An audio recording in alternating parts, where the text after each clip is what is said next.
बिस्मिल्लाहिर्रहमानिर्रहीम। जी, आज का हमारा टॉपिक है चैप्टर नंबर 3 स्टार्ट करना है। और ये जो चैप्टर नंबर 3 है, इसके अंदर 2 स्टेट्स ऑफ मैटर हैं जिनको हमने डिस्कस करना है। एक है गैस और एक है प्लाज्मा स्टेट। यूँ समझ लें कि स्टेट्स ऑफ मैटर के यहाँ पर फर्स्ट ईयर में 2 चैप्टर्स हैं, एक थर्ड है और एक फोर्थ है। फोर्थ में हमने लिक्विड और सॉलिड डिस्कस करना है और थर्ड में हमने जो है गैसेस और प्लाज्मा डिस्कस करना है। अब सबसे पहले हम बात कर लेते हैं कि अगर मैं स्टेट्स ऑफ मैटर, आप लोगों ने 3 पढ़ी हैं, सॉलिड, लिक्विड और गैस, लेकिन एक फोर्थ स्टेट भी है जिसे हम प्लाज्मा कहते हैं। प्लाज्मा कैसा होता है इसके बारे में जब हम पढ़ेंगे तो मैं आपको सारी डिटेल बताऊंगा। अभी आपने सिर्फ नाम याद रख लेने हैं कि टोटल कितनी स्टेट्स हैं, 4, सॉलिड, लिक्विड और गैस, और चौथी कौन सी है, प्लाज्मा। अब याद रख लें, जब आप सॉलिड को हीट करते हैं, मेल्ट करते हैं, तो सॉलिड लिक्विड में कन्वर्ट हो जाता है। जब आप लिक्विड को फर्दर हीट करते हैं तो लिक्विड गैस में कन्वर्ट हो जाती है। यानी इंटर कन्वर्जन ऑफ फेजेस की बात कर रहे हैं कि एक फेज दूसरे फेज में जा रहा है। सॉलिड लिक्विड में जा रहा है और लिक्विड, अगर आप लिक्विड की बात करें, मैं मिसाल देता हूं, फॉर एग्जांपल यहाँ से आप हीट करना शुरू करें, यहाँ लिक्विड बन गया, यहाँ से फिर आगे क्या बन गया, यहाँ से आगे आगे गैस ही है और यहाँ से पीछे पीछे सॉलिड है। तो लिक्विड की जो रेंज है वो बहुत नैरो है, यानी लिक्विड एक खास रेंज के अंदर है। उस रेंज से पीछे सॉलिड है और उस रेंज से आगे गैस है। ये बात आप लोगों ने ज़हन में रखनी है कि हम ये बात करते हैं कि सॉलिड और लिक्विड, सॉलिड और गैस, इनकी निस्बत लिक्विड जो है वो लेस कॉमन है। यूँ समझ लें, लेस कॉमन से मुराद क्या है? लेस कॉमन से मुराद है कि उनकी स्टडी टिपिकल है, डिफ़िकल्ट है। उनको स्टडी करना टिपिकल है क्योंकि ख़ास रेंज के बाद गैस आ जाती है और ख़ास रेंज से पहले सॉलिड आ जाता है। इसलिए हम ये कहते हैं कि liquids are less common than solid and gases because they have narrow range of temperature and pressure. Because they have narrow range, because they have narrow range of temperature and pressure, so they are called, so they are less common than solid and gases। ये बात यहां तक clear हो गई, समझ आ गई। अब हम आगे बात करते हैं प्रॉपर्टीज ऑफ गैसेस, जो कि हमारा आज का टॉपिक है। शॉर्ट सिलेबस में वैसे ही शामिल नहीं है, लेकिन इसको पढ़े बगैर जो है हमारा गुजारा नहीं होगा। गैसेस को जानने के लिए, गैसेस के बारे में आइडिया लेने के लिए डेफिनेटली उनकी प्रॉपर्टीज़ को स्टडी करना ज़रूरी है। अब हम बात कर लेते हैं, हम सबसे पहले बात करते हैं शेप की। गैसेस की कोई शेप नहीं होती। गैसेस बोतल में डाल दें, बोतल की शक्ल इख्तियार कर लेगा, चौरस बर्तन में डाल दें, उसकी शक्ल इख्तियार कर लेगा। यानी गैस की कोई शेप होती ही नहीं है। हर बर्तन की शेप गैस की शेप होती है। जिस बर्तन में डालेंगे वो उसी की शक्ल इख्तियार कर लेगा, वो उसी की शक्ल ले लेगा। तो हम ये बात करते हैं कि gases do not have definite volume, definite shape, sorry, gases do not have definite shape.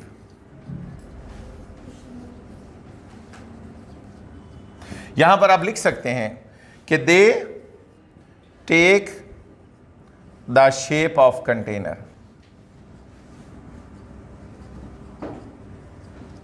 in which they are placed। जी, जिस बर्तन में आप गैस को रखेंगे, गैस उसी की शक्ल इख्तियार कर लेगी। जिस बर्तन में रखेंगे, मैंने वही बातें एज इट लिख दी हैं। Gases don't have definite shape. Gas की कोई ख़ास शेप नहीं होती। They take the shape of the container, वो कंटेनर की शेप ले लेते हैं, यानी कंटेनर की शेप इख्तियार कर लेते हैं।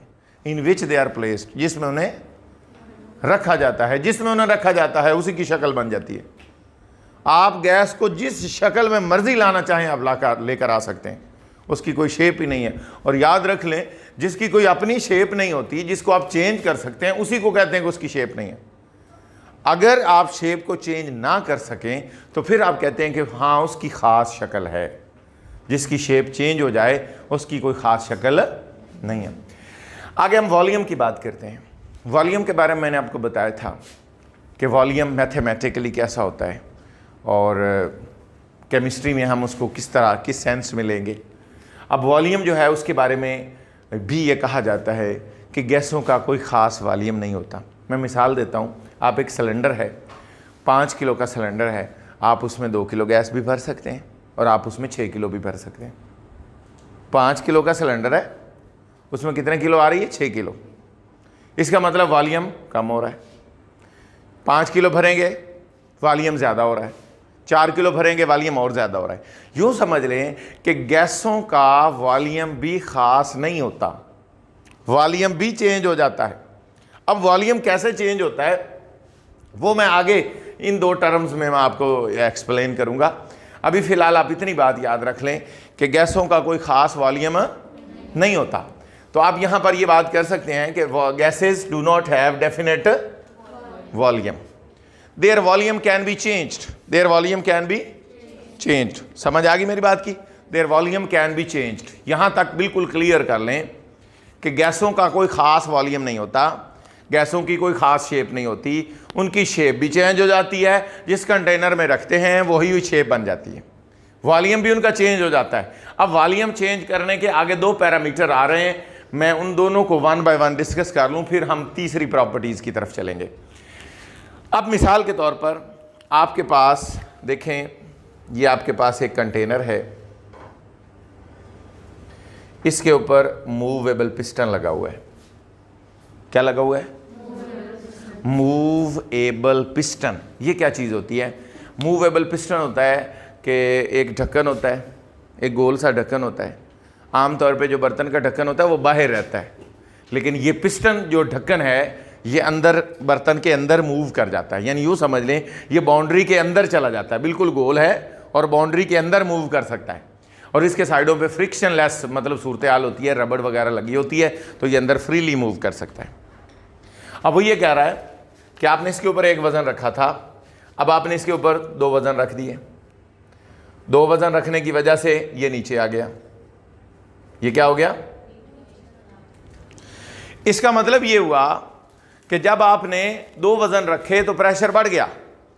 जब 2 वज़न रखे तो जब प्रेशर बढ़ा तो वॉल्यूम कम हो गया, पिस्टन नीचे आ गया, वॉल्यूम कम हो गया। ये वॉल्यूम था पहले, अब क्या हो गया? ये वॉल्यूम हो गया। इसका मतलब ये हुआ कि जब आप प्रेशर बढ़ा रहे हो तो गैस का वॉल्यूम कम हो रहा है, जब आप प्रेशर कम करोगे तो गैस का वॉल्यूम ज़्यादा हो जाएगा, गैस का वॉल्यूम ज़्यादा हो जाएगा। इसका मतलब ये हुआ कि volume of gases can be decreased, can be decreased, volume of gases can be by applying the pressure, by applying the pressure. समझ आ गई बात की? तो इफेक्ट ऑफ प्रेशर क्या हो गया कि जब आप प्रेशर ज़्यादा करोगे तो गैस का वॉल्यूम बोलो कम हो जाएगा, जब आप प्रेशर कम करोगे तो गैस का वॉल्यूम ज़्यादा हो जाएगा। कौन सा रिलेशन बन गया? Inverse relation. शाबाश। कौन सा रिलेशन बन गया? यहाँ तक क्लियर हो गया सारे बच्चों को? जी बेटा, अब हम इस बात को आगे लेकर चलते हैं। हम ये बात कर रहे हैं कि जब हम प्रेशर लगाते हैं तो वॉल्यूम डिक्रीज हो जाता है, ठीक है? तो इसका मतलब वॉल्यूम कैन बी चेंज। यहाँ पर जो मैंने बातें बताई थी कि वॉल्यूम चेंज हो जाता है 2 पैरामीटर्स के तहत होता है, प्रेशर बढ़ाने से या कम करने से। एक पैरामीटर ये हो गया। दूसरा पैरामीटर है टेम्परेचर का पैरामीटर। पहले आप इसको लिख लें, इसको ऐसे लिखेंगे कि when pressure is applied, pressure is applied the volume of gases can be बोलो डिक्रीज्ड। अगर आपने इस बात को एक्सप्लेन करना हो तो आप ये फिगर बना के एक्सप्लेन कर सकते हैं। कोशिश करें कि इसको फिगर बनाएं, बुक पे नहीं बनी हुई, नो मैटर। हाँ जी, यहां पर अब आगे आ जाएं, इफेक्ट ऑफ टेम्परेचर। टेम्परेचर का इफेक्ट क्या होता है वो भी देख लीजिए।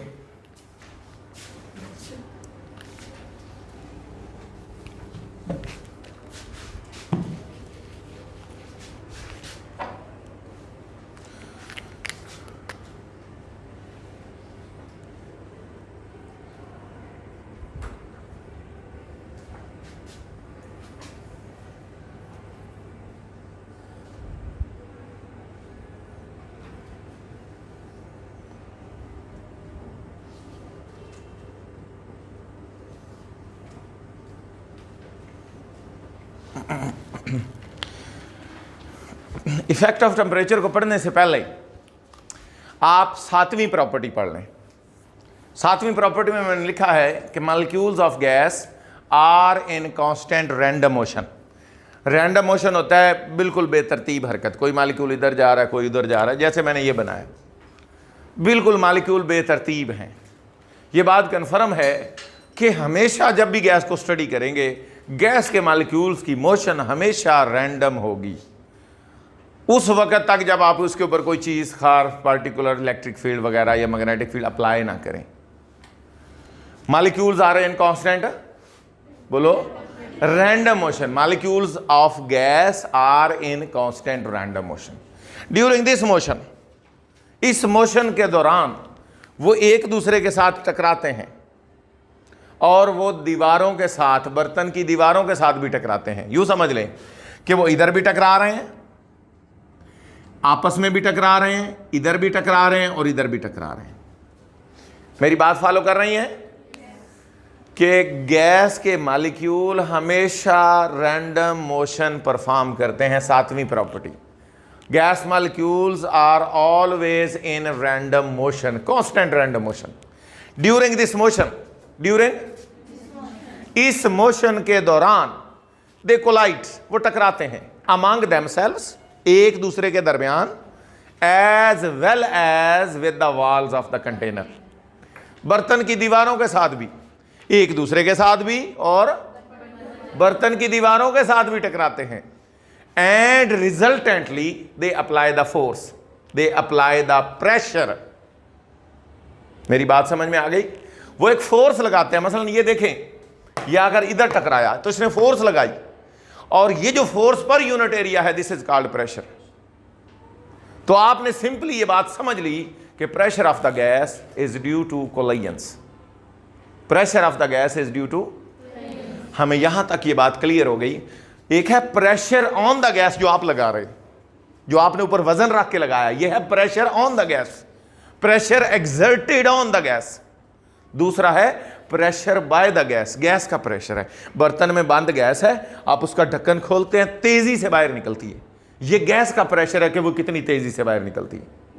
तो आपने दोनों सेंसेस में क्लियर कर लेना है माइंड कि pressure of the gas is due to, बोलो, pressure of the gas, gas का प्रेशर इज ड्यू टू, और बोलो collisions is due to collision. जितना कोलाइन मॉलिक्यूल्स का ज्यादा होगा उतना गैस का प्रेशर जो है वो ज्यादा होगा।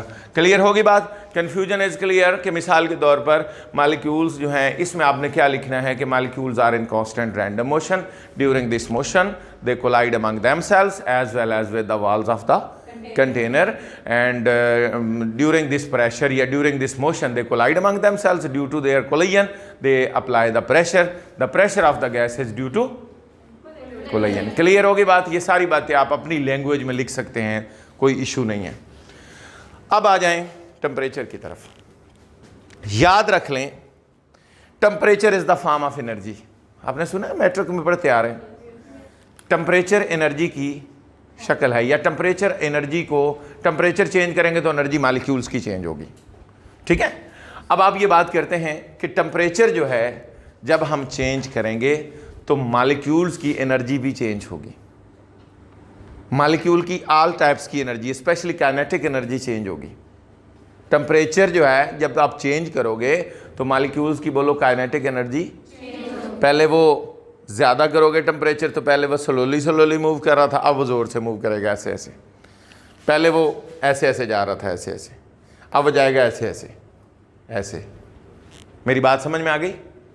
रैंडम मोशन कर रहे हैं, रैंडम मोशन के दौरान जब आप टेम्परेचर ज्यादा करोगे तो मॉलिक्यूल्स तेजी से मूव करेंगे। बोलो, तेजी से मूव करेंगे।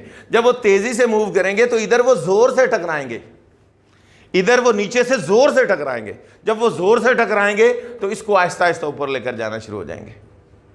जैसे जैसे टेम्परेचर बढ़ाते जाओगे ये पिस्टन ऊपर की तरफ जाना शुरू हो जाएगा, क्योंकि वो तो फ्री है, उसको तो जितनी फोर्स ऊपर से मिलनी है या नीचे से मिलनी है उसने मूव करना है। पहले आप ऊपर से वजन लगा रहे थे प्रेशर की शक्ल में, अब आपने प्रेशर नहीं लगाया, अब आपने प्रेशर को कांस्टेंट रखा है, अब आपने उसको हीट किया है। हीट करने से मॉलिक्यूल्स को एनर्जी मिली है, मॉलिक्यूल्स को एनर्जी मिली है, तो मॉलिक्यूल्स ने उसको पिस्टन को दबाया है ऊपर की तरफ और आहिस्ता आहिस्ता पिस्टन ऊपर चला गया है और वॉल्यूम बढ़ गया है। क्या हो गया है? इसका मतलब प्रेशर को ज्यादा करें तो वॉल्यूम, प्रेशर की बात कर रहा हूं, प्रेशर को ज्यादा करें तो वॉल्यूम, टेम्परेचर को ज्यादा करें तो वॉल्यूम ज्यादा हो जाता है। यानी प्रेशर का वॉल्यूम के साथ इनवर्स रिलेशन है और टेम्परेचर का वॉल्यूम के साथ है। मैंने सारा आपको एक्सप्लेन कर दिया। यहां पर आप लिख सकते हैं कि व्हेन टेम्परेचर ऑफ गैसेज या when gases are heated, when gases are, और समझ आ रही है? व्हेन गैसेज आर हीटेड, जब गैसें हीट होती हैं then their volume is increased and vice versa. जब आप उनको कूल करेंगे तो उनका वॉल्यूम कम हो जाएगा। हाँ जी, ये दोनों पॉइंट हो गए क्लियर। उसके बाद हम तीसरे पॉइंट की तरफ अब चलते हैं। तीसरा पॉइंट बड़ा आसान है, उसको समझाने से पहले मैं आपको बता दूं कि सोडा वाटर की बोतल है, आप उसका ढक्कन खोलते हैं फ़ौरन गैस बाहर आना शुरू हो जाती है। होता है उसमें कार्बन डाइऑक्साइड गैस होती है, कार्बन डाइऑक्साइड CO2। जैसे आपने उसका ढक्कन खोला कार्बन डाइऑक्साइड फ़ौरन जो है वो बाहर आना शुरू हो जाती है। इसका मतलब गैस की डेंसिटी जो है वो लिक्विड से कम है। गैस की डेंसिटी, आपने कभी मेंढक पानी में चलते हुए देखा है? नीचे जब मेंढक जा रहा हो ना, नीचे या को मछली जा रही हो, मछली ज़रा बड़ी होती है, मेंढक छोटा होता है। मछली जा रही हो पानी के नीचे तो जो मछेरे होते हैं उनको बड़ी जल्दी से पता चल जाता है, क्योंकि वहाँ से ऑक्सीजन ले रही होती है पानी से, तो वहाँ पर बबल बन रहे होते हैं। उन बबल से उनको आइडिया हो जाता है कि यहाँ पे फिश जा रही है पानी के नीचे। तो यूँ समझ लें जहाँ पर भी गैस का ताल्लुक होगा, आप गैस को पानी के अंदर छोड़ेंगे तो गैस जो है वो बबल बनकर बाहर आना शुरू हो जाएगी। गैस, जो चीज़ सरफेस पर आए बाहर निकले, समझ लें उसकी डेंसिटी कम है, उसकी डेंसिटी। तो गैसों की डेंसिटी जो है याद रख लें लिक्विड से कम होती है, सॉलिड से भी कम होती है। अब डेंसिटी क्यों कम होती है इसका भी मैं आपको समझा देता हूँ। मिसाल के तौर पर आपके पास एक कंटेनर है, ये गैस है, ये सॉलिड है लेट सपोज, और ये लिक्विड है।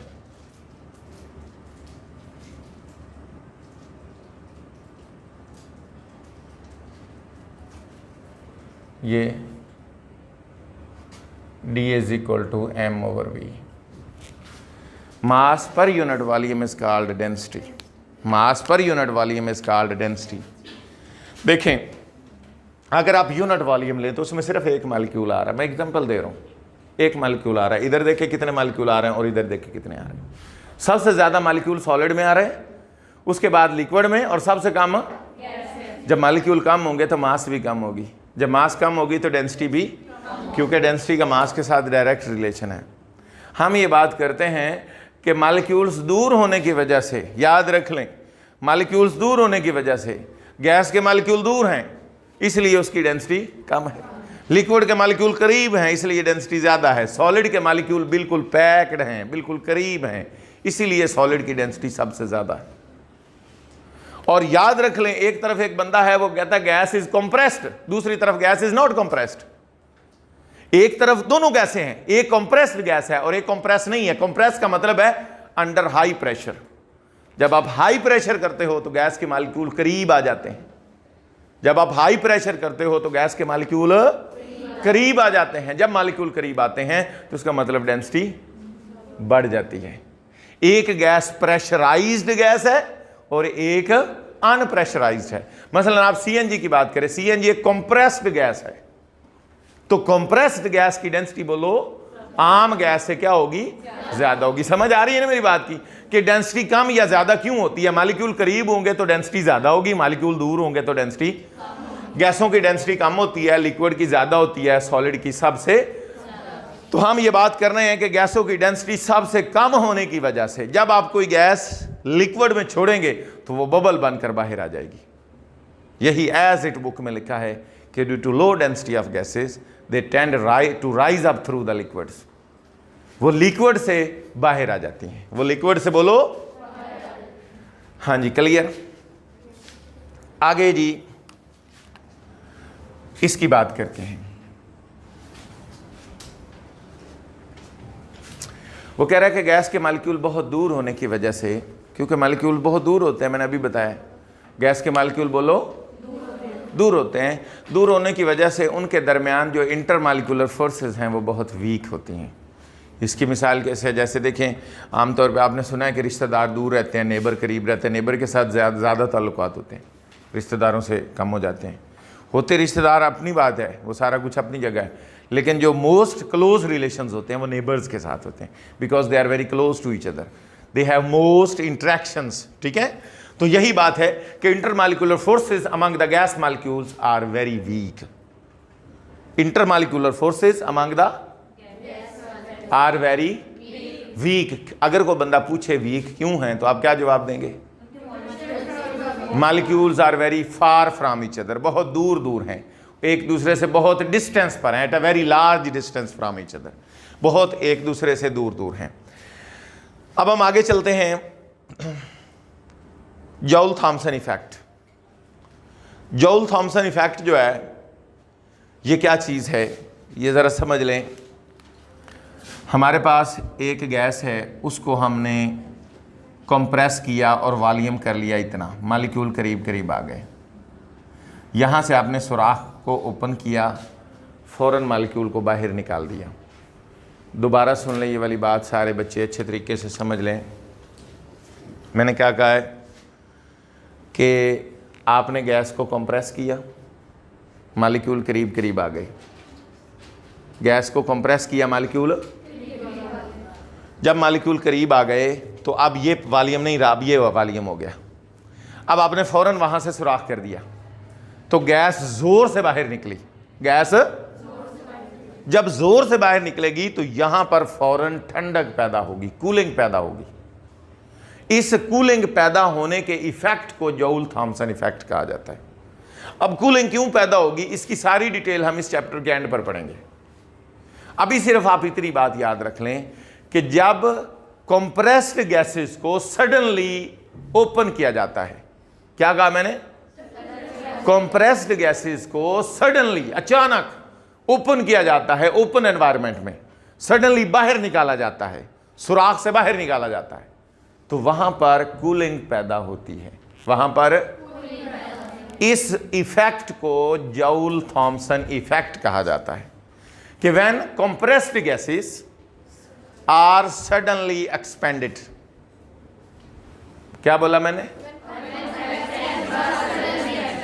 When compressed gases are suddenly expanded, then cooling is produced. Then this is called Joule-Thomson effect. कोई मुश्किल बात तो नहीं है। When compressed gases are suddenly expanded, then cooling is produced. This is called। आखिरी बात रह गई डिफ्यूजन एंड इफ्यूजन की। डिटेल में हम इसको नेक्स्ट लेक्चर में पढ़ेंगे। अभी सिर्फ इतनी बात याद रख लें कि गैसों में डिफ्यूजन भी होती है और इफ्यूजन भी होती है। डिफ्यूजन भी होती है और इफ्यूजन भी होती है। नेक्स्ट लेक्चर में मैं फिर आपको बताऊंगा कि डिफ्यूजन क्या होता है और इफ्यूजन क्या होता है। और ये याद रख लें, डिफ्यूजन और इफ्यूजन ये सबसे ज़्यादा गैसों में होती है। उसके बाद डिफ्यूजन का ताल्लुक कहीं ना कहीं थोड़ा बहुत लिक्विड के साथ भी होता है, लेकिन सॉलिड में ये बिल्कुल नहीं होती। क्यों नहीं होती और गैसों में क्यों ज़्यादा होती है, इसकी पूरी डिटेल जो है वैसे इसका डिटेल्ड टॉपिक भी आगे चलकर, लेकिन मैं यहीं पर कुछ ना कुछ इसका कॉन्सेप्ट आपको डिलीवर करूंगा। तो आज के लिए फिर इतना हो गया। 7 प्रॉपर्टीज़ हमने तकरीबन 8-9 पढ़ ली हैं। शेप, वॉल्यूम, डेंसिटी, प्रेशर का इफेक्ट, टेम्परेचर का इफेक्ट, जॉल थॉमसन इफेक्ट और motion of molecules. Motion of molecule heading ये दे सकते हैं, मोशन ऑफ मॉलिक्यूल्स। और आगे इंटरमॉलिक्यूलर फोर्सेस और आगे है diffusion and diffusion. Gases can show diffusion and diffusion. बस इतना लिख दें, ठीक होगी बात। चलो इसको करो बंद।